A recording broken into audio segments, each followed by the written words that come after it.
கிருபைக்காக நன்றி. பலவீன நேரங்களில் இயேசு ராஜா, இயேசு ராஜா என் பலனானி, எதற்கும் பயமில்லையே. இயேசு ராஜா என் பலனானி, எதற்கும் பயமில்லையே. ஆராதனை உமக்கே, ஆராதனை உமக்கே, ஆராதனை உமக்கே, ஆராதனை உமக்கே, ஆராதனை உமக்கே, ஆராதனை உமக்கே, ஆராதனை உமக்கே, ஆராதனை. உந்தன் சிறகுகளின் நிழலில், உந்தன் சிறகுகளின் நிழலில் என்றென்றும் மகிழ செய்து. சொல்வீர்களா இந்த காலை வேளையில்? சிறகுகளின் நிழலில் என்றென்றும் என்றென்றும் மகிழ செய்து. தூயவரே, துணையாளரே, துதிக்கு பாத்திரரே. தூயவரே, துணையாளரே, துதிக்கு பாத்திரரே. எந்த உயிருள்ள நாட்களெல்லாம், எந்த உயிருள்ள நாட்களெல்லாம் சேர்ந்து சொல்லுவோமா? என்னுடைய உயிருள்ள நாட்கள் எல்லாம். வேற நாம் என்ன செய்ய முடியும்? என்னுடைய உயிருள்ள நாட்கள் எல்லாம்.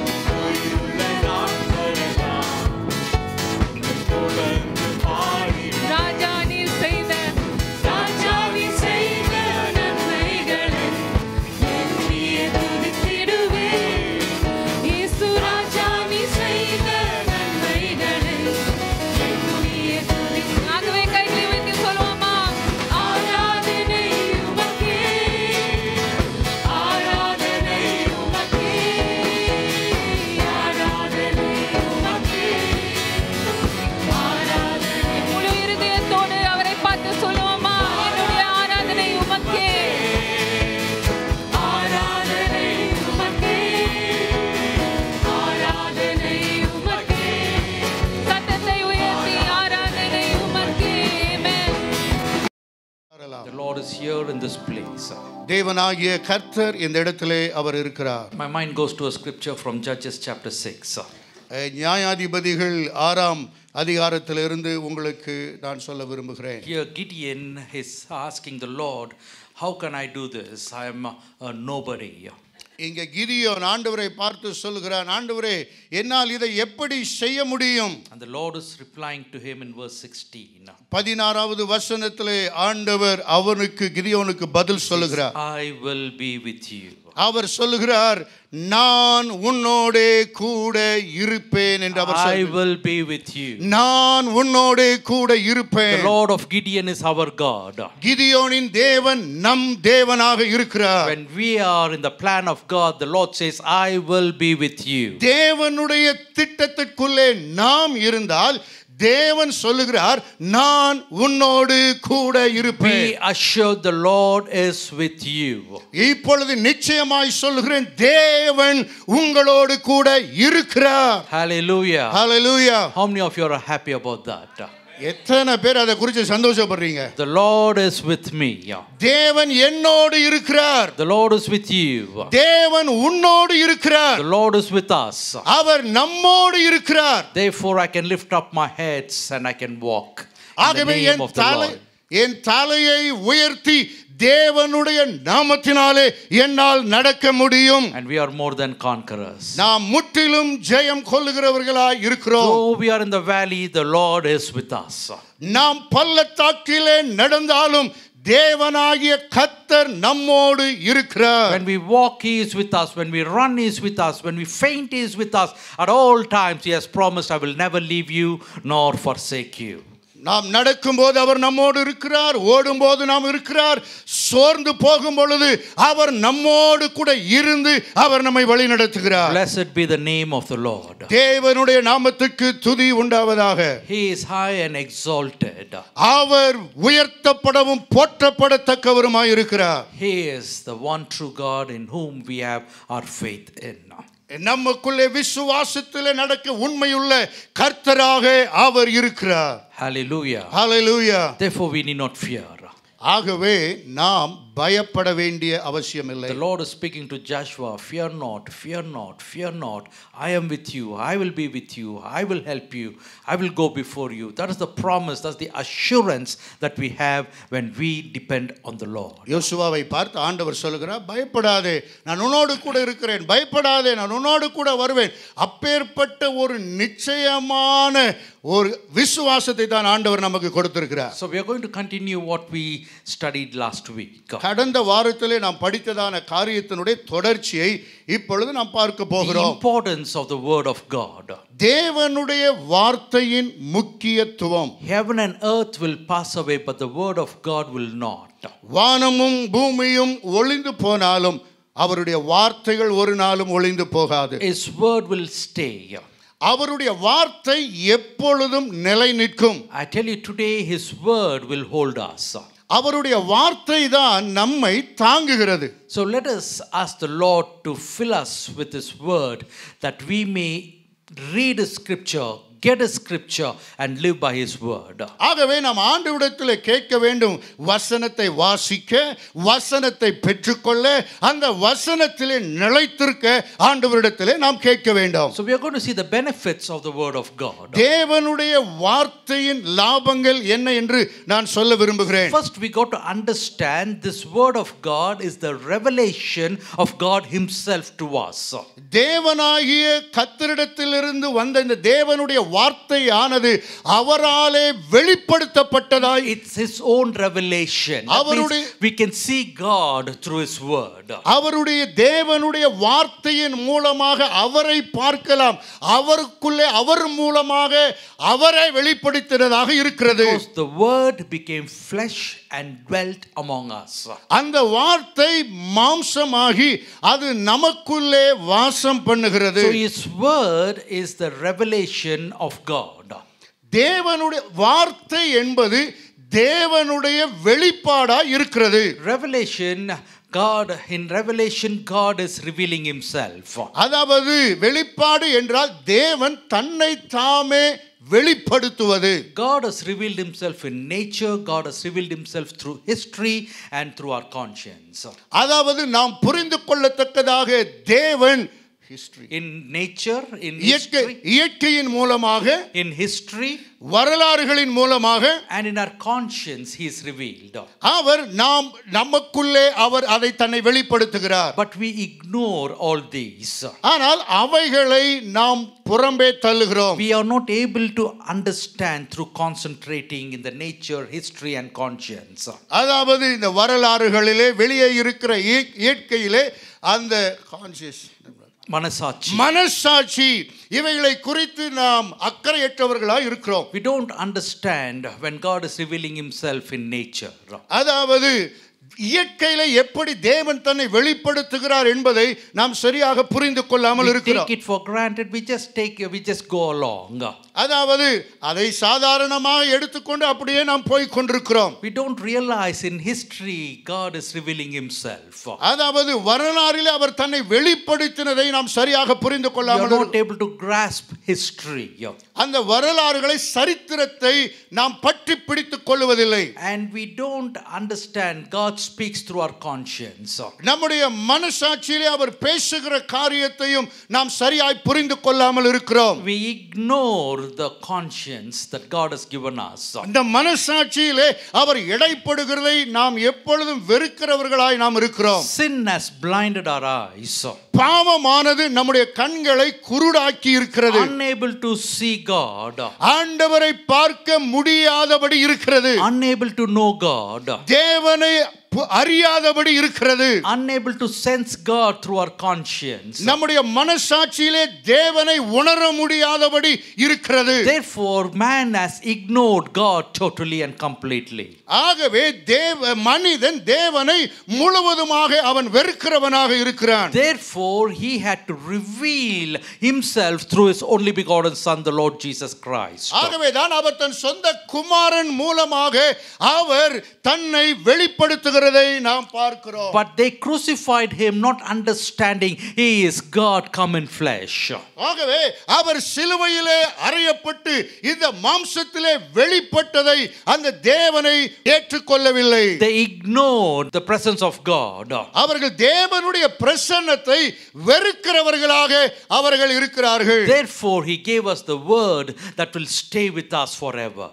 ஆகவேதான் தேவனுடைய வார்த்தை அவர்களோடு கூட தொடர்ந்து நிலைத்திருக்க வேண்டியதாக இருக்கிறது. So we got to understand revelation is the communication of truth that God wants us to know, which is otherwise not discovered.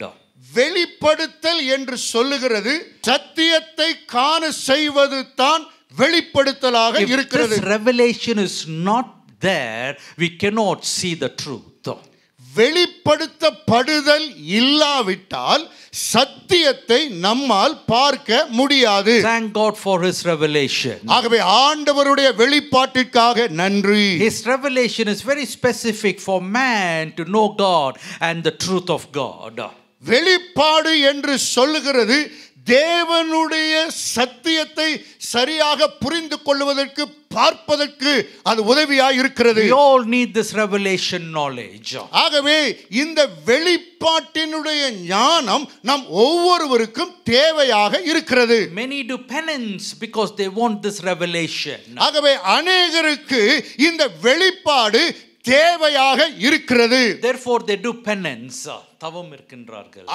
அதற்காக அநேக ஜனங்கள் தவம் இருக்கிறார்கள் வெளிப்பாட்டிற்காக. Some of them fast for days to have this revelation. இந்த வெளிப்பாட்டிற்காக அநேகர் உபவாசம் இருக்கிறார்கள். Some of them go and isolate themselves to get this revelation. இந்த வெளிப்பாட்டிற்காக அநேகர் எங்காவது போய் தன்னை தனிப்படுத்திக் கொள்ளுகிறார்கள். But the scripture says we don't have to go to mountains or seas or here and there to receive this revelation.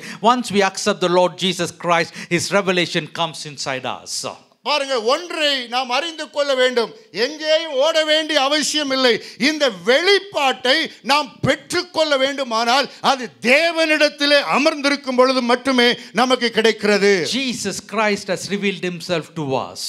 ஆண்டவராகிய இயேசு கிறிஸ்துவே அவர் தன்னைத்தானே அவர் வெளிப்படுத்தினார். Therefore when you accept Jesus, you have that revelation knowledge where you can see the truth. ஆகவே ஆண்டவராகிய இயேசு கிறிஸ்துவை ஏற்றுக்கொள்ளும் பொழுது வெளிப்பாட்டின் ஞானத்தை நாம் பெற்றுக்கொள்கிறோம். But that is not enough for us.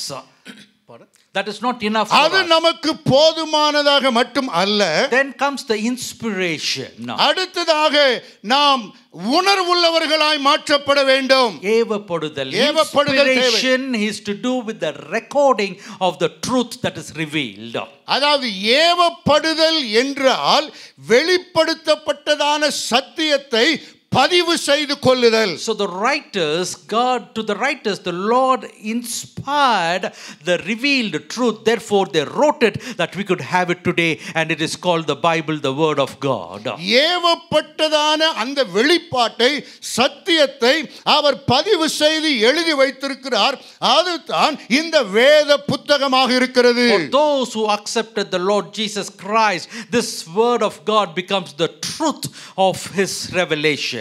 அதாவது யாரெல்லாம் ஆண்டவராகிய இயேசு கிறிஸ்துவை ஏற்றுக்கொள்ளுகிறார்களோ அந்த தேவனுடைய வெளிப்பாட்டின் சத்தியத்திற்குள்ளே அவர்கள் இருக்கிறார்கள். You got to understand that we need the revelation and we need the word of God, which is inspiration, which is inspired. ஆகவே நமக்கு தேவனுடைய வார்த்தை தேவை. அந்த தேவனுடைய வார்த்தை தேவைப்படும் பொழுதுதான் அங்கே ஏவப்படுதல் உணர்த்தப்படுதல் காணப்படுகிறது. We got to believe the authoritativeness of the word of God. தேவனுடைய வார்த்தையின் அதிகாரத்தை வல்லமையை நாம் நம்ப வேண்டும். The Bible carries with it the authority of God, the divine authority. தேவனுடைய தெய்வீக அதிகாரத்தை இந்த வேத வசனம் வைத்திருக்கிறது. Therefore, when God has said something in this Bible, we have to submit to it, no questions. ஆகவே தேவன் இந்த வேத வசனத்திலே ஏதாவது சொல்லி இருந்தால் அதற்கு முழுவதுமாய் நாம் நம்மை அர்ப்பணிக்க வேண்டும். கேள்வி கேட்க கூடாது. We cannot question why is it so. ஏன் இது இப்படி இருக்கிறது என்று கேள்வி கேட்க கூடாது. Because this is the authority of God. ஏனென்றால் இது தேவனுடைய அதிகாரத்தின் வல்லமை நிறைந்தது. So when you get this revelation and when you get this word of God and when you start obeying the word of God, things will start happening for you God's way. ஆகவே இந்த வார்த்தைக்கு நாம் கீழ்ப்படியும் பொழுது அங்கே ஆசீர்வாதங்கள் ஆரம்பிக்கிறதை நாம் பார்க்க முடியும். So we got to submit to the authoritative word of God. ஆகவே தேவனுடைய அதிகாரத்துக்கும் வல்லமைக்கும் கீழ்ப்படிய வேண்டியது, நம்மை அர்ப்பணிக்க வேண்டியது அவசியம். I am taking you through this subject so that we can understand the importance of the word of God and how we can be benefited through the word of God. ஆகவே இதை நாம் தொடர்ந்து நாம் பார்ப்போம் என்று சொன்னால் இந்த வேத வார்த்தையினுடைய முக்கியத்துவத்தை புரிந்து கொள்ள முடியும். அதே போல அந்த வார்த்தையின் மூலமாய் நமக்கு கிடைக்கிற லாபங்களையும் புரிந்து கொள்ள முடியும். Fourthly, this word of God is inerrant. இந்த வார்த்தையானது தவறில்லாமல் எழுதப்பட்ட வார்த்தையாக இருக்கிறது. There is no error whatsoever in this word. இந்த தேவனுடைய வார்த்தையிலே பிழையே கிடையாது. That means it was written and not erased and written again. Once written, it was written. எழுதப்பட்டது. இது எழுதி அழிக்கப்பட்டு எழுதப்படவில்லை. God did not say, okay, let me change my mind and erase it and rewrite it. என்னுடைய மனதை கொஞ்சம் மாற்றிக்கொள்ளலாம், இது வேண்டாம் என்று அழித்து அவர் எழுதவில்லை. எழுதினது. There was no addition in this one. There was no editing done. இதிலே மாற்று கருத்து எடிட் செய்யப்படவில்லை. When God revealed it, it was revealed as his truth that was recorded and there was no error in it. தன்னை தேவன் ஒரு முறை வெளிப்படுத்தினார்.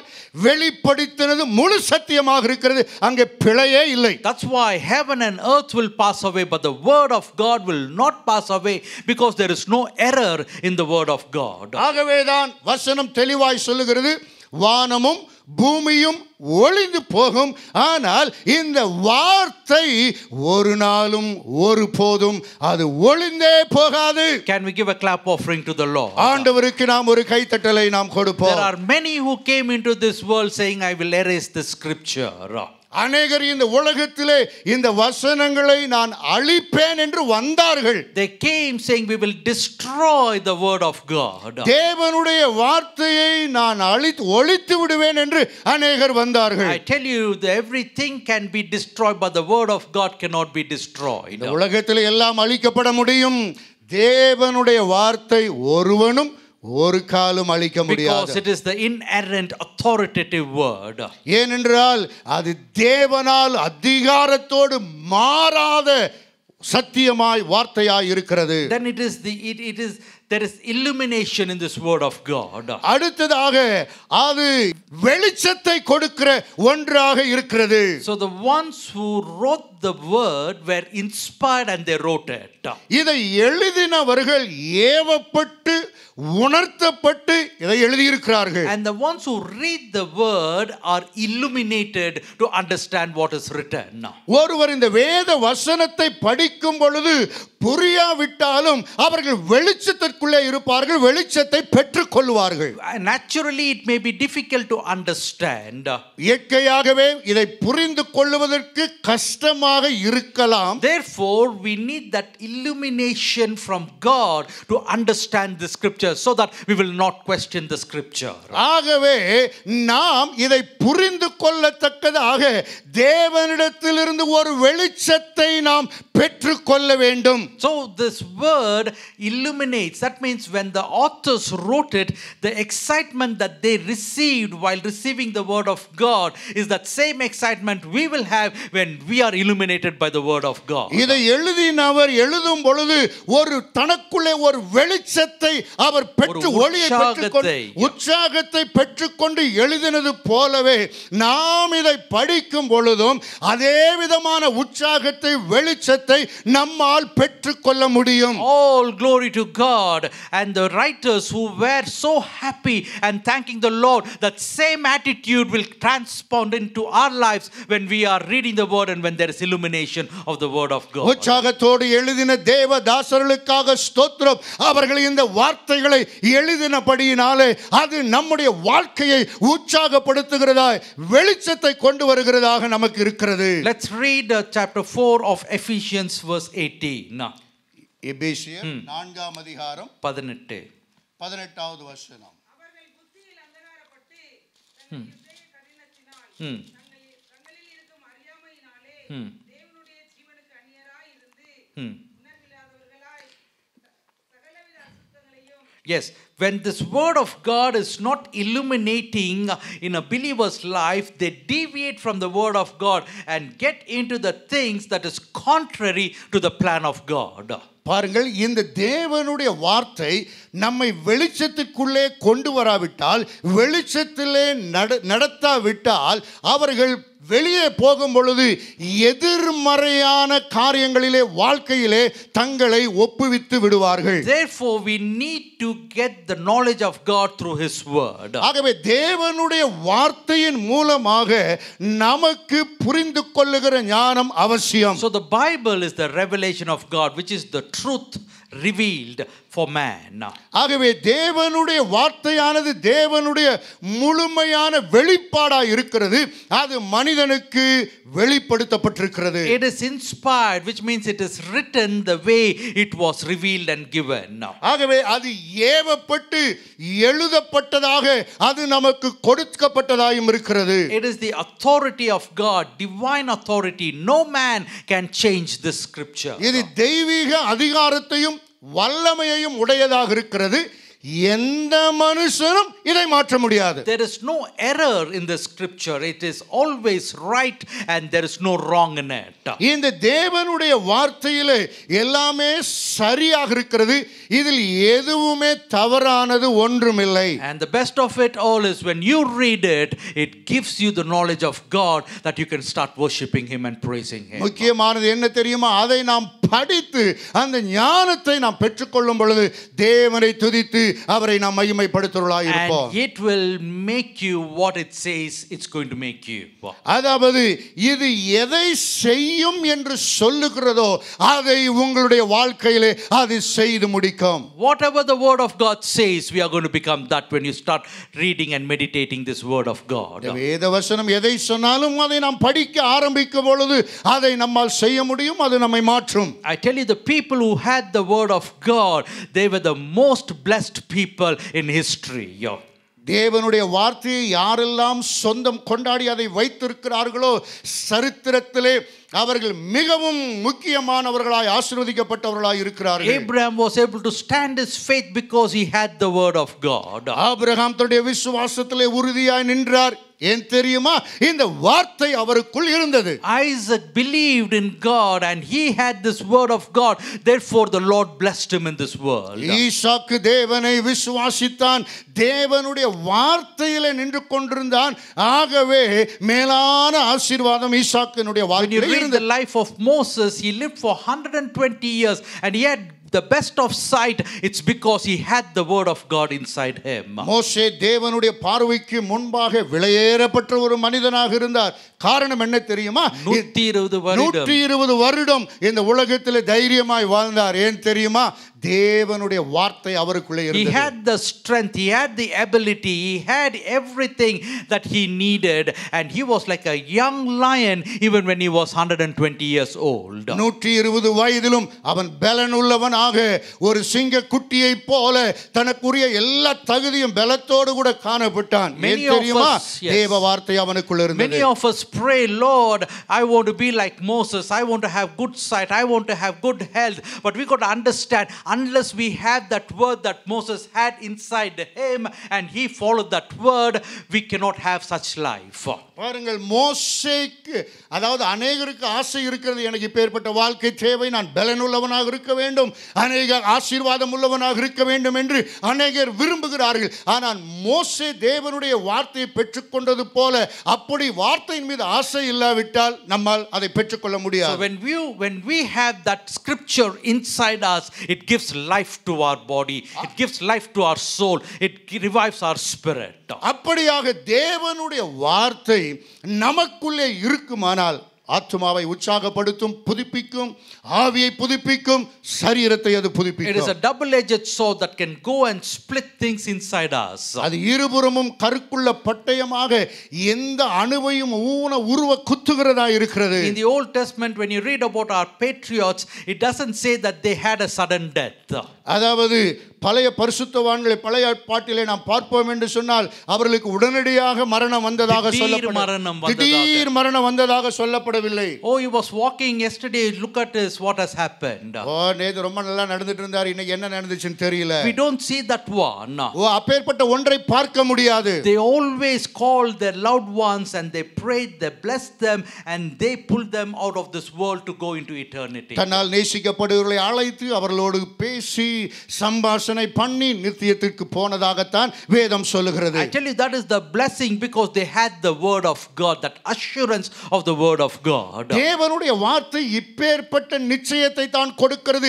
வேத வசனம் இதை நிச்சயமாக கூறுகிறதை நாம் பார்க்கிறோம். The Lord is speaking to us that we may get into this word and the word get inside us, that we can live, because the Lord Jesus said, if you abide in me and my words abide in you, ask what you will and it shall be done unto you. ஆகவே என் வார்த்தை உங்களிலும் நீங்கள் என்னிலும் நிலைத்திருந்தால் நீங்கள் கேட்டுக்கொள்வது எதுவோ அது உங்களுக்கு செய்யப்படும். ஆகவே அவருடைய வசனம் நமக்குள்ளே நிலைத்திருக்க வேண்டும், வசனத்தின்படி வாழ வேண்டும். For salvation we need the word of God. ஆகவே தேவனுடைய வார்த்தையின் மூலமாக ரட்சிப்பு தேவனுடைய வார்த்தை இருந்தால் தான் அது கிடைக்கும். For healing we need the word of God. இந்த சுகத்துக்கு தேவனுடைய வார்த்தை தேவை. For good living we need the word of God. நல்ல வாழ்க்கை வாழ தேவனுடைய வார்த்தை தேவை. For prosperity we need the word of God. செழிப்பான வாழ்க்கை வாழ தேவனுடைய வார்த்தை தேவை. For good family life we need the word of God. நல்ல குடும்ப வாழ்க்கை நடத்த தேவனுடைய வார்த்தை தேவை. For our children to be obedient we need the word of God. நம்முடைய பிள்ளைகள் நமக்கு கீழ்ப்படிய வேண்டுமானால் தேவனுடைய வார்த்தை தேவை. Once we have the word of God, we have the full assurance of God that he is in control. ஒன்று தேவனுடைய வார்த்தை நமக்குள்ளே முதலாவது இருக்குமானால் முழுமையான நிச்சய வாழ்க்கை கிடைக்கிறது. அப்பொழுது எல்லாம் கட்டுப்பாட்டுக்குள் இருக்கும். So when you decide and when you commit to get this word into your heart, ஆகவே நாம் இந்த தேவனுடைய வார்த்தைக்குள்ளே நம்முடைய இருதயம் வரத்தக்கதாக நாம் தீர்மானம் பண்ணுவோமானால் there are many benefits that we can enjoy. அநேக விதமான ஆதாயத்தை நாம் பெற்றுக்கொண்டு அவைகளை அனுபவிக்க முடியும். It is the source of our faith. அதாவது விசுவாசத்தின் சோர்ஸ், விசுவாசத்தின் மூல காரணமாக தேவனுடைய வார்த்தை இருக்கிறது. In Romans chapter 10 verse 17 we read, ரோமர் 10ஆம் அதிகாரம் 17வது வசனம். Faith comes by hearing and hearing by the word of God.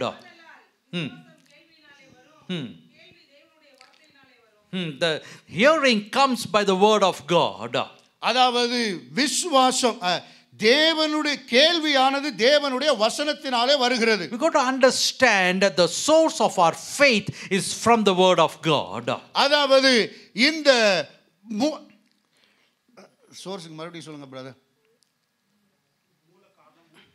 Okay, மூல காரணம் தேவனுடைய வார்த்தையாகத்தான் இருக்கிறது. So what we believe, நாம் எதை விசுவாசிக்கிறோம்? we just don't believe something that is in a trance. அதாவது ஏதோ ஒன்றை நாம் நம்புவது அல்ல. We don't believe in a God who is far away from us. நம்ம விட்டு எங்கோங்க அவர் இருக்காரு பார்க்க முடியல ஏதோ அப்படி என்று அல்ல. That word becomes flesh and we believe in him because we have the word of God. தேவனுடைய வார்த்தையானது மாம்சமாகி அது நமக்குள்ளே இருக்கிறது, வாசம் பண்ணுகிறது. So it is the source of our faith. அதுதான் நம்முடைய விசுவாசத்தினுடைய மூல காரணியாக இருக்கிறது. When any situation come and attack us, எந்த பிரச்சனைகள் நம்மை வந்து தொந்தரவு செய்தாலும் that cannot disturb us. அது நம்மை தொந்தரவு செய்யாது. Because we know whom we believe and what we believe and how we believe. ஆகவே நாம் எதை விசுவாசிக்கிறோம், எப்படி விசுவாசிக்கிறோம், எந்த விசுவாசத்தில் இருக்கிறோம் என்று அதற்கு தெரியும். The word of God says so, therefore I have my faith in this word of God. ஆகவே தேவனுடைய வார்த்தை சொல்லுகிறது, இந்த வார்த்தையின் மீது நான் விசுவாசம் உள்ளவனாய் இருக்கிறேன். Put your trust in the word of God. தேவனுடைய வார்த்தையின் மீது முழுமையான நம்பிக்கையை வைக்க வேண்டும். Believe the word of God. தேவனுடைய வார்த்தையை நம்ப வேண்டும். Faith comes by hearing and hearing by the word of God. விசுவாசம் கேள்வியினாலே வரும், கேள்வி தேவனுடைய வசனத்தினாலே வரும். And the word of God says if you have faith as little as a mustard seed, you could look at the mountain and say be moved and it shall be moved. That is what the word of God gives us. கடுகு விதையளவு உங்களுக்கு விசுவாசம் இருந்து இந்த மலையை பார்த்து பெயர்ந்து போய் என்று சொன்னால் அது பெயர்ந்து போகும். இப்படித்தான் தேவனுடைய வார்த்தை இருக்கிறது. Therefore all things becomes possible for the ones who have the word of God into their lives. தேவனுடைய வார்த்தையை தனக்குள்ளே உடையவர்களால் எல்லாமே செய்து முடிக்க முடியும். If you want to have faith, you got to have the word of God. உங்களுக்கு விசுவாசம் இருந்தால் இந்த விசுவாசத்தோடு தேவனுடைய வார்த்தையை வைத்துக் கொள்ள வேண்டும். Unless you have the word of God, your faith is hanging around. தேவனுடைய வார்த்தை இல்லாதபடி விசுவாசம் மட்டும் இருந்தால் அது அவ்வளவு பலனுள்ளதா இருக்காது. If you don't base your word, your understanding on the word of God, that means you are into blind faith. உங்களுடைய அடிப்படையானது தேவனுடைய வார்த்தையை வைத்து புரிந்து கொள்ளாத பட்சத்தில் இருக்குமானால் ஏதோ ஒரு குருடான மனுஷனைப் போல நான் வாழ்ந்து கொண்டிருப்போம். You just cannot say I have faith. சும்மா எனக்கு விசுவாசம் இருக்கு அப்படின்னு சொல்ல முடியாது. You must quote that scripture. God has mentioned in his word, this is going to happen when I follow him, therefore I have faith that God will do that which he has promised. தேவனுடைய வார்த்தை சொல்லுகிறது இதன்படி நடந்தால் இப்படி உண்டாகும் நடக்கும் என்று நாம் பார்க்கிறோம். அதன் மீது நமக்கு விசுவாசம் இருக்குமானால் அப்பேற்பட்ட காரியங்கள் நம்முடைய வாழ்க்கையிலே நடைபெறும். In all trials and temptations and struggles, quote the word of God just like Jesus did, and you will be more than a conqueror. நமக்கு இருக்கிற எல்லா பிரச்சனைகளிலும் எல்லா போராட்டங்களிலும் சோதனைகளிலும் இந்த வார்த்தையை நாம் பிடித்துக் கொண்டிருப்போமானால் இயேசுவை போல நாம் முற்றிலும் ஜெயம் கொள்ளுகிறவர்களாய் நாம் இருப்போம். When the tempter came and spoke to Jesus, Jesus quoted the word of God because he had the scripture inside him. சோதனைக்காரன் இயேசுவிடத்திலே வந்து அவனோடு கூட சோதித்த பொழுது அவர் வார்த்தையை தேவ வார்த்தை அவர் பேசினார். Today we have the word of God given to us for our protection. நம்முடைய பாதுகாப்புக்காக இன்றைக்கு தேவனுடைய வார்த்தை நமக்காக கொடுக்கப்பட்டிருக்கிறது. Therefore fear not, get into the word of God and have the word of God, and the word of God will do what it has to do in your life. ஆகவே பயப்படாதிருங்கள், தேவனுடைய வார்த்தையை பெற்றுக்கொள்ளுங்கள். அந்த தேவனுடைய வார்த்தையின்படி நாம் நடக்கும் பொழுது அது செய்கிறதை செய்யும். The word of God is the source of our salvation. நம்முடைய ரட்சிப்புக்கு தேவனுடைய வார்த்தை தான் மூல காரணியாக இருக்கிறது. 2 Timothy chapter 3 verse 15. 2 தீமோத்தேயு 3ஆம் அதிகாரம் 15வது வசனம்.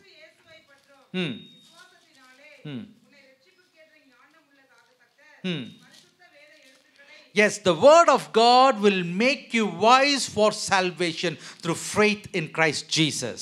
அதாவது ஆண்டவராகிய கிறிஸ்து இயேசுவை பற்றும் விசுவாசத்தினாலே உன்னை ரட்சிப்புக்கேற்ற ஞானமுள்ளவனாக்கத்தக்கதாக பரிசுத்த வேத எழுத்துக்கள் என்று சொல்லப்பட்டிருக்கிறது. I tell you, the word of God is the source of our salvation. நம்முடைய ரட்சிப்புக்கு தேவனுடைய வார்த்தை மூல காரணியாக இருக்கிறது. You are saved because of the word of God.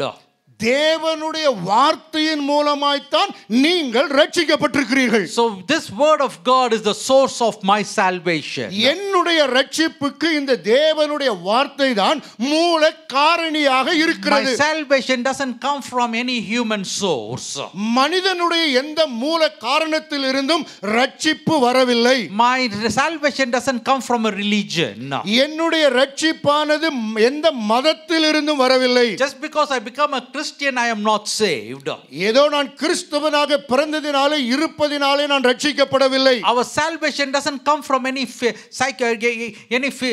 physical form, நம்முடைய any ரட்சிப்பானது philosophy of the world. நம்முடைய ரட்சிப்பானது இந்த உலகத்தில் இருக்கிற எந்த தத்துவங்களில் இருந்தும் நமக்கு கிடைக்கவில்லை. My salvation comes through the word of God. நம்முடைய ரட்சிப்பானது தேவனுடைய வார்த்தையிலிருந்து மட்டுமே Can you just நமக்கு lift your hand and வருகிறது. say, thank you for your word, Lord. கரங்களை உயர்த்தி எல்லாரும் சொல்லலாமா, ஆண்டவரே உம்முடைய வார்த்தைக்காக ஸ்தோத்திரம். Thank you for the word that has been sent to save me, Lord. ஆண்டவரே நீர் உம்முடைய வார்த்தையை அனுப்பி என்னை ரட்சித்ததற்காக உமக்கு நன்றி என்று நாம் In சொல்லுவோம். Romans chapter 1 verse 16, Apostle Paul is saying, I am not ashamed of the gospel because it is the power of God that brings salvation to everyone. ரோமர் 1:18 சொல்லுகிறது, உம்முடைய சுவிசேஷத்தை குறித்து நான் வெட்கப்படேன், அதை எல்லாவற்றுக்கும் அறிவிக்கத்தக்கதாக எனக்கு அப்பேற்பட்ட வெட்கம் இல்லை என்று அவர் சொல்லுகிறார். 1 Peter chapter 1 verse 23, Peter is saying, for everyone who is born again is not of perishable things, but it is by the imperishable word of God. இந்த தேவனுடைய வார்த்தையானது ரட்சிக்கப்பட்ட ஒவ்வொருவருக்கும் அழியாத ஒன்றாக இருக்கிறது என்று பேதுருவிலே நாம் பார்க்கிறோம். You have been born again by the living and enduring word of God. நாம் மறுபடியும் பிறந்து தேவனுடைய வார்த்தையினாலே புதுப்பிக்கப்பட்டு கழுவப்பட்டு நாம் வாழுகிறவர்களாய் இருக்கிறோம். It is the word of God that has brought salvation in our life.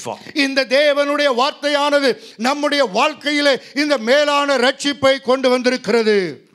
Thirdly, it is the source of our truth. மூன்றாவதாக சத்தியத்தின் மூல காரணியாக இந்த வேத வார்த்தை இருக்கிறது. In John chapter 17 verse 17 you read, யோவான் 17:17 படித்தால், make them holy by your truth, teach them your word which is truth. உம்முடைய சத்தியத்தினாலே அவர்களை பரிசுத்தமாக்கும். உம்முடைய வசனமே சத்தியம். Your word is truth. That means the word of God is the source of our truth. உம்முடைய வசனமே சத்தியமாக இருக்கிறது. That's the reason we are able to stand all persecution. ஆகவேதான் நாம் எல்லா விதமான உபத்திரவங்களிலும் நம்மாலே நிற்க முடிகிறது. Any persecution can come. எந்த விதமான உபத்திரவங்கள் நமக்கு வந்தாலும், because we have the word of God, நமக்கு தேவனுடைய வார்த்தை இருக்கிற காரணத்தினாலே we will not compromise with the false doctrine of this world. இந்த உலகத்தோடு கூட நாம் ஒத்து போகாதபடிக்கு, Though we are in this world, we are not of this world. நாம் இந்த உலகத்திலே இருந்தாலும் உலகத்துக்கு உரியவர்கள் அல்ல. We will not move from the truth because the word of God is the truth. நாம் சத்தியத்தை விட்டு விலகி போக முடியாது. ஏனென்றால் அந்த சத்தியம் நமக்குள்ளே தேவனுடைய வார்த்தைக்குள்ளே இருக்கிறது. And this word of God is the source of our freedom.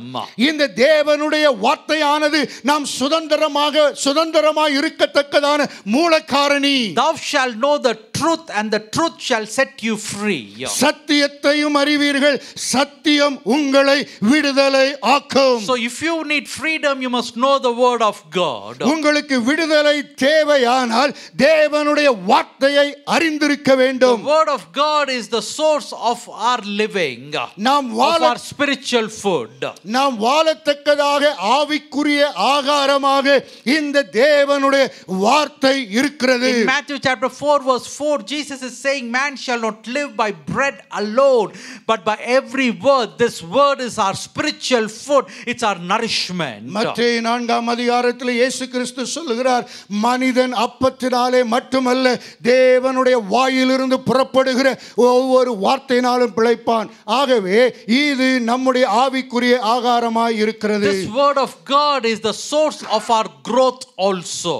இந்த தேவனுடைய வார்த்தையானது நாம் வளரத்தக்கதாக மூலகாரணியாக இருக்கிறது. 1 Peter chapter 2 verse 2 we read that we got to crave the word of God like the little babies crave for their milk. 1 பேதுரு 2ஆம் அதிகாரம் 2ஆம் வசனத்திலே வாசிக்கிறோம், ஒரு பிள்ளையானது பாலுக்காக குடிக்கத்தக்கதாக ஏங்குகிறதை போல நாம் அதற்கு ஏங்க வேண்டும் என்று சொல்லி Desire the sincere milk of the word that you may grow thereby. புதிதாய் பிறந்த குழந்தை அந்த ஞான பாலின் மேல் வாஞ்சையாய் இருக்கிறதை போல அதற்காக நாம் வாஞ்சையாய் வளரத்தக்கதாக வாஞ்சையாய் இருக்க வேண்டும். This is the source of our growth. ஆகவே இதுதான் நாம் வளரத்தக்கதாக இருக்கிற மூல காரணி தேவ வார்த்தை. It is the source of our happiness. அடுத்ததாய் நம்முடைய சந்தோஷத்தின் மூல காரணியாக வேதவசனம் இருக்கிறது. You want to have joy in your life, read the scripture. உங்களுடைய வாழ்க்கையிலே சந்தோஷம் இருக்க வேண்டுமானால் வேத வசனத்தை வாசிக்க வேண்டும். When you read the word of God, the joy of the Lord becomes your strength. நீங்கள் தேவனுடைய வார்த்தையை வாசிப்பீர்கள் என்று சொன்னால் இந்த சந்தோஷமானது உங்களுடைய வாழ்க்கையின் பலனாய் மாறும். This word of God is the source of our healing. இந்த சுகத்தினுடைய மூல காரணி வேத வசனமாய் இருக்கிறது. Proverbs chapter 4 verse 20 to 22.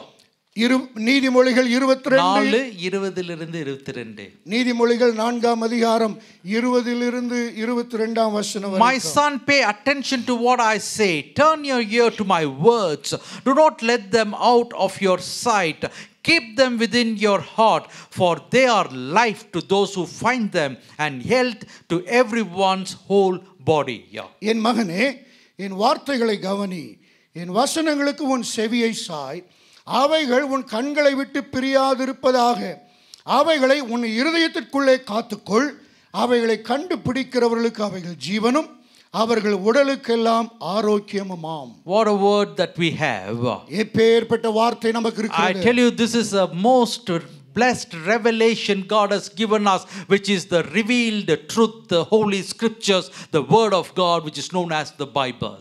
ஆகவே இந்த வேதத்திலே மிகவும் முக்கியமான உயர்ந்த ஒரு சிறந்த ஒரு வேத வசனத்தை, My son, attend to my words. என் மகனே, attend to my words. என் வார்த்தைகளை கவனி. Incline thine ear unto my sayings. என் வசனங்களுக்கு உன் செவியை Sai. Verse 21 says, let them not depart from thine eyes. அவைகள் உன் கண்களை விட்டு பிரியாதிருப்பதாக. Keep them in the middle, in the midst, in the most cherished chambers of your heart. அவைகளை உன் இருதயத்திற்குள்ளே காத்துக்கொள். For they are life. அவைகள் ஜீவனும். Can you tell they are life? சொல்லுங்களே, அவைகள் ஜீவனாய் The இருக்கிறது. word of God is my life. தேவனுடைய வார்த்தை என் ஜீவனாய் இருக்கிறது. The word of God enables me to live. இந்த தேவனுடைய வார்த்தையானது என்னை வாழத்தக்கதாக I வைக்கிறது. live and I move and I have my being in the word of God. நான் இந்த உலகத்திலே தேவனுடைய வார்த்தையின் மூலமாக வாழ முடியும், நடக்க And the முடியும். word of God is health to all their flesh. எல்லா மாம்சத்திற்கும் ஆரோக்கியத்தை கொடுக்கிற ஒன்றாக தேவனுடைய வார்த்தை இருக்கிறது. My health depends on the word of God. என்னுடைய சுகமுள்ள வாழ்க்கை தேவனுடைய வார்த்தையை சார்ந்திருக்கிறது. The word of God is bringing health into my body. தேவனுடைய வார்த்தை என் சரீரத்திலே அது சுகத்தை கொண்டு வருகிறது. Those of you who need this health, just lift your hand and say, Lord, I receive your word, Lord. எத்தனை பேருக்கு இந்த சுகம் தேவை? கரங்களை உயர்த்தி சொல்லுங்கள், ஆண்டவரே உம்முடைய வார்த்தையை நீர் எனக்கு தாரும். You got to go and meditate in this word of God day and night. இரவும் பகலும் இந்த தேவனுடைய வார்த்தையை நீங்கள் தியானம் பண்ணுங்கள். Get it inside your spirit. உங்களுடைய ஆவியிலே அதை பெற்றுக்கொள்ளுங்கள். Let it not depart from your eyes. அது உங்களுடைய கண்களை விட்டு பிரியாதிருப்பதாக. Let it be in the middle of your heart. உங்களுடைய இருதயத்துக்கு உள்ளே அது இருப்பதாக. I am learning to get this word more and more inside of me. எனக்குள்ளே இந்த வசனங்களை அதிகமாக பெற்றுக்கொள்ளுங்கள். Because I understand the secret of long life and good health is in the word of God. தேவனுடைய வார்த்தை தான் நீடித்த ஆயுசு நாட்களையும் சுகத்தையும் குறித்து அது நமக்கு கற்றுக் கொடுக்கிறது. When we keep this word in front of our eyes, இந்த தேவனுடைய வார்த்தையை நாம் நம்முடைய கண்களுக்கு முன்பாக வைத்திருந்தால் all ill health will vanish away from you. எல்லா சுகவீனமும் பலவீனமும் நம்மை விட்டு அது அழிந்து போகும். When you have this word of God inside you, இந்த தேவனுடைய வார்த்தை நமக்கு உள்ளே இருக்குமானால், and when you say bless the Lord O my soul, என் ஆத்துமாவே கர்த்தரை ஸ்தோத்திரி என்று சொல்லும் when பொழுது, you say bless the Lord all that is within me, ஓ எல்லா நன்மைகளுக்காக எனக்குள் இருக்கிற எல்லாவற்றிற்காக ஸ்தோத்திரம் என்று சொல்லும் பொழுது, என் ஆத்துமாவே கர்த்தரை ஸ்தோத்திரி, முழு உள்ளமே அவருடைய பரிசுத்த நாமத்தை ஸ்தோத்திரி. When you are commanding your inner cells and organs to praise the Lord, முழு உள்ளமே அவருடைய பரிசுத்த நாமத்தை ஸ்தோத்திரி என்று நமக்கு உள்ளே இருக்கிற சகலமும் அவரை துதிக்க ஆரம்பிக்கும் when பொழுது, you start speaking to your inner man, நம்முடைய உள்ளான மனுஷனோடு கூட தொடர்ந்து பேசும் பொழுது, all the dead cells will start reviving. செத்து போன எல்லா விதமான செல்களும் அது மறுபடியும் புதுப்பிக்கப்படும். Like oxygen blooms, like oxygen gives life in this nature. எப்படி இந்த பிராணவாயு ஆக்சிஜன் இந்த இயற்கையிலே ஜீவனை கொடுக்கிறதோ, The word of God gives strength to all the dead things inside us. ஆகவே தேவனுடைய வார்த்தை செத்து போன அணுக்களுக்குள்ளாக போகும் பொழுது அது உயிரடைகிறது. And when this word of God comes inside you, அந்த தேவனுடைய வார்த்தை உங்களுக்கு உள்ளே வரும் பொழுது, it becomes the source of your healing. அது தான் சுகத்தினுடைய மூல காரணியாய் மாறுகிறது. Let it be in front of our eyes all the time. ஆகவே அந்த தேவனுடைய வார்த்தை நம்முடைய கண்களுக்கு முன்பாக எப்பொழுதும் இருக்கும்படி நாம் வைத்துக் கொள்வோம். Keep it within your heart. உங்களுடைய இருதயத்திலே அதை நீங்கள் வைத்துக் கொள்ளுங்கள். For they are the strength. The word of God is life to the ones who wants life. ஆகவே யாரெல்லாம் ஜீவனை விரும்புகிறார்களோ அவர்களுக்கு இந்த தேவனுடைய வார்த்தை ஜீவனை கொடுக்கிறது. And is health to one's whole body. இது நம்முடைய முழு சரீரத்திலும் அது முழு சுகத்தையும் கொடுக்கிறது. Psalm 107 verse 20 says, 107ஆம் சங்கீதம் 20ஆம் வசனம், 20வது வசனம், He sent out His word and healed them. He rescued them from the grave. அவர் தமது வசனத்தை அனுப்பி அவர்களை குணமாக்கி அவர்களை அழிவுக்கு தப்புவிக்கிறார். He sent out His word. His word can bring healing into our life. அவர் தமது வசனத்தை அனுப்பி குணமாக்குகிறார். அவருடைய வசனம் குணமாக்குகிறது. When we pray for God to send His word. நாம் ஜெபிக்கிறோம் எதற்கு தெரியுமா? வசனத்தை அனுப்பும்படி. That means it is not just a prayer. அது வெறும் ஜெபமாக மட்டுமல்ல. When we pray, God sends His word. நாம் ஜெபிக்கும் பொழுது தேவன் வார்த்தையை அனுப்புகிறார். And when His word comes, it does what it has to do. ஆகவே வார்த்தை வரும் பொழுது அது என்ன செய்யுமோ குணமாக்குமோ அந்த வேலையை செய்கிறது. He sent His word. அவர் தமது வசனத்தை அனுப்பி, Today when you want peace, you got God to send His word. சமாதானம் வேண்டுமானால் அவர் வசனத்தை அனுப்புகிறார். If you need salvation in your family, you need His word. உன்னுடைய குடும்பத்திலே அந்த ரட்சிப்பு வேண்டுமானால் அந்த வசனத்தை அவர் அனுப்புகிறார். When you need strength in your bones, you got to get His word. ஆகவே நம்முடைய எலும்புகளிலே பலன் வேண்டுமானால் இந்த வசனத்தை நாம் பெற்றுக்கொள்ள If வேண்டும். you want your blood to be pure, you need His word. உன்னுடைய ரத்தம் சுத்தமாக்கப்பட வேண்டுமானால் இந்த வசனத்தை நாம் பெற்றுக்கொள்ள வேண்டும். If you want our blood pressures to be normal, we need the word of God. உங்களுடைய இரத்த அழுத்தத்தின் உயர்வானது அது சரியாய் வர வேண்டுமானால் தேவனுடைய வார்த்தை தேவை. If you want your sugar levels to be normal, we need the word of God. உங்களுடைய சர்க்கரையின் அளவு சரியாக இருக்க வேண்டுமானால் தேவனுடைய வார்த்தை தேவை. The word of God is all sufficient. இந்த தேவனுடைய வார்த்தை எல்லாவற்றுக்கும் போதுமானது. It's good for us. அது நமக்கு நல்லது. And we need the word of God. நமக்கு தேவனுடைய வார்த்தை தேவை. It's good for our spirit, it's good for our soul, it's good for our body. நம்முடைய ஆவிக்கு, நம்முடைய ஆத்துமாவுக்கு, நம்முடைய சரீரத்துக்கு இந்த தேவனுடைய வார்த்தை முக்கியமானது. Eagerly desire the word of God. வாஞ்சையோடு தாகத்தோடு இந்த வசனத்தை நாம் தேடுவோம். Blessed is the man who meditates in His word day and night. இரவும் பகலும் கர்த்தருடைய வேதத்தில் தியானமாய் இருக்கிற மனுஷன் பாக்கியவான். And the Lord will bless you. தேவன் உங்களை ஆசீர்வதிப்பாராக. Can we bow down? நாம் எல்லாரும் தலைகளை தாழ்த்துவோம். We need this word. தேவனுடைய வசனம் நமக்கு தேவை. We become so busy that we miss the word of God. வேலை பழுவி நிமித்தம் வேலைகள் நிமித்தமாக வார்த்தைகளை மறந்து விடுகிறோம். Today word of God can strengthen us. தேவனுடைய வார்த்தை நம்மை பலப்படுத்தும். It can quicken us. அது நம்மை உற்சாகப்படுத்தும். It can quicken our spirit. நம்முடைய ஆவியை அது எழுப்பிவிடும். It can revive our inner man. நம்முடைய உள்ளான மனுஷனை தேவ வார்த்தை புதுப்பிக்கும். Your story becomes a success story all the time. எப்பொழுதும் நீங்கள் ஒரு வெற்றியுள்ள உங்களுடைய பயணமானது அது காணப்படும். You'll be more than a conqueror. நீங்கள் எல்லாவற்றிலும் முற்றிலும் ஜெயம் கொள்ளுகிறவர்களாய் இருப்பீர்கள். There is so much authority in the word of God. தேவனுடைய வார்த்தையிலே அதிக வல்லமையும் அதிக அதிகாரமும் இருக்கிறது. The authoritative word of God. தேவனுடைய வார்த்தை அதிகாரமுடையதாய் இருக்கிறது. When the word of God is spoken, தேவனுடைய வார்த்தை பேசப்பட்டதாய் இருக்கிறது. it can break mountains. அது மலைகளை பெயர்க்கும். It can bring water from the rock. கன்மலையிலிருந்து தண்ணீரை புறப்பட்டு வர செய்யும் தேவனுடைய வார்த்தை. God told Moses, go and speak my word to that rock. மோசேயை பார்த்து தேவன் சொன்னார், நீ போய் கன்மலையை பார்த்து பேசு. The Lord wanted to bless them by his word, but he went and struck it. ஆகவே அவர் பேச சொன்னார், ஆனால் அவன் போய் அதை அடித்ததை பார்க்கிறோம்.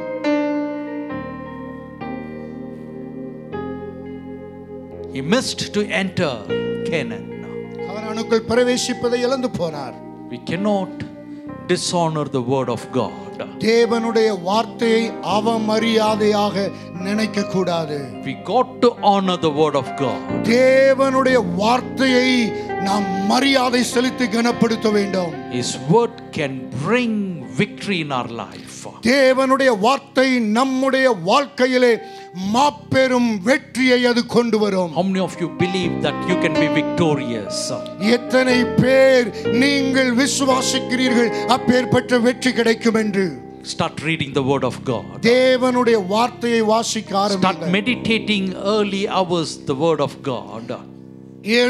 அதிகாலை நேரங்களிலே தேவனுடைய வார்த்தையை தியானம் பண்ண ஆரம்பியுங்கள். Say, Lord, I need your strength, Lord. ஆண்டவரை பார்த்து சொல்லுங்கள், ஆண்டவரே உம்முடைய பலன் எனக்கு தேவை. I need your strength, Lord. ஆண்டவரே உம்முடைய பலன் எனக்கு தேவை. I ஆண்டவரே, need illumination when I read the word of God. ஆண்டவரே உம்முடைய வெளிச்சம் எனக்கு தேவை. உம்முடைய வசனத்தை நான் வாசிக்கத்தக்கதாக. ஆண்டவரே, உம்முடைய வார்த்தையை நான் தியானிக்க, உம்முடைய வார்த்தையை நான் பயன்படுத்த, உம்முடைய வார்த்தைக்கென்று நான் முழுமையாய் ஒப்பு கொடுத்து, இந்த வார்த்தை என்னை தாங்க, இந்த வார்த்தை என்னை பலப்படுத்த, இந்த வார்த்தை என்னை உருவாக்க, வார்த்தை அனுப்பின நோக்கத்தை நிறைவேற்ற நான் ஆண்டவரே வார்த்தையோடு கூட ஆவியானவரோடு கூட ஒத்துழைக்க நீர் எனக்கு உதவி செய்ய வேண்டும் என்று கரங்களை உயர்த்தி நாம் ஜெபித்து இந்த ஆராதனை முடிப்போம். கிருபை நிறைந்த நல்ல ஆண்டவரே, உம்முடைய வார்த்தையின் மேன்மை, உம்முடைய வார்த்தையின் முழுமையான வெளிப்பாட்டு, தேவனுடைய வார்த்தை தேவனுடைய வெளிப்பாட்டாய் இருக்கிறது. இந்த தேவனுடைய வெளிப்பாட்டை நாங்கள் முற்றிலுமாய் பெற்றுக்கொண்டு எங்களுடைய வாழ்க்கையை வார்த்தை நிர்ணயிக்கும்படியாக நாங்கள் நடக்க நீர் கிருபை தர வேண்டுமா நாங்கள் ஜெபிக்கிறோம். ஆண்டவரே, வந்த யாவர் மேலும் உம்முடைய ஆசீர்வாதத்தின் கரம் இருக்கட்டும். வார்த்தை எங்களை உருவாக்கி, வார்த்தை எங்களை பலப்படுத்தி, வார்த்தை எங்களை உற்சாகப்படுத்த எங்களை ஒப்பு கொடுத்து ஜெபிக்கிறோம். துதி கன மகிமை உமக்கே செலுத்தி இயேசுவின் நாமத்தில் ஜெபிக்கிறோம் பிதாவே. ஆமென், ஆமென். நம்முடைய கர்த்தராகிய இயேசு கிறிஸ்துவின் கிருபையும் பிதாவாகிய தேவனுடைய அன்பும் பரிசுத்த ஆவியானுடைய அந்யோன்ய ஐக்கியம், சந்தோஷம், சமாதானம் நம் அனைவரோடு கூட என்றும் என்றும் இருப்பதாக. ஆமென், ஆமென். என் ஆத்துமாவே கர்த்தரே ஸ்தோத்திரி, என் முழுவதுமே பரிசுத்த நாமத்தை ஸ்தோத்திரி. என் ஆத்துமாவே கர்த்தரே ஸ்தோத்திரி, அவர் செய்த சகல உபகாரங்களை மறவாதே. ஆமென்.